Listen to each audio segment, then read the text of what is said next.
Hi hello welcome to Yuva's Kitchen. Yuva's கிச்சனில் இன்றைக்கி நான் மோர் குழம்பு தான் செய்ய போகிறேன். வெஜிடபிள் எதுவும் சேர்க்காமல் சிம்பிள் மெத்தடில் எப்படி செய்யலான்றதை பார்க்கலாம் வாங்க.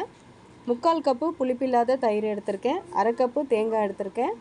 2 கொத்து கருவேப்பிலை, ஒரு பெரிய துண்டு இஞ்சி, 4 பச்சை மிளகா, 3 வரமிளகா, 1/2 கப்பு பொட்டுக்கடலை. ஒரு சிலர் கடலைப்பருப்பு இல்லாட்டா துவரம்பருப்பு ரெண்டுமே ஊற வச்சுட்டு அரைச்சி செய்வாங்க. நான் இன்றைக்கி பொட்டுக்கடலை வச்சு தாங்க செய்கிறேன். டேஸ்ட்டு கொஞ்சம் டிஃப்ரெண்ட்டாக இருக்கும். எப்படி செய்யலான்றதை பார்ப்போம். எல்லாத்தையுமே நம்ம அரைச்சிட்டு வந்துடலாம். ஒரு மிக்ஸி ஜார் எடுத்து பொட்டுக்கடலை கூடவே தேங்காய், பச்சை மிளகா, இஞ்சி சின்ன சின்ன துண்டாக கட் பண்ணிக்கோங்க. எல்லாத்தையும் கொஞ்சமாக தண்ணி சேர்த்து ஃபைன் பேஸ்ட்டாக அரைச்சி எடுத்துக்குவோம். இது ஒரு பக்கம் இருக்கட்டும். நான் இதுக்கு தேங்காய் எண்ணெய் தான் சேர்த்துருக்கேன். உங்களுக்கு ரீஃபைண்ட் ஆயில் ஓகேனா சேர்த்துக்கோங்க.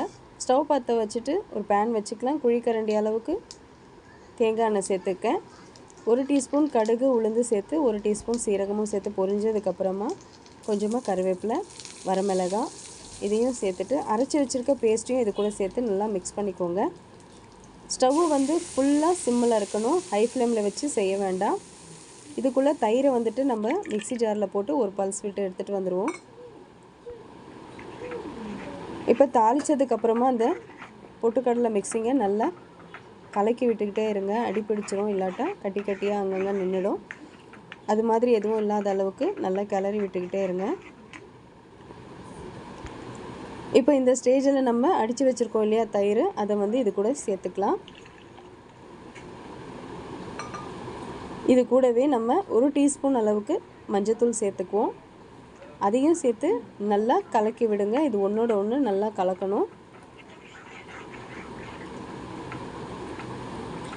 இப்போது இதுக்கு தேவையான உப்பும் கொஞ்சமாக பெருங்காயமும் சேர்த்துக்கலாம்.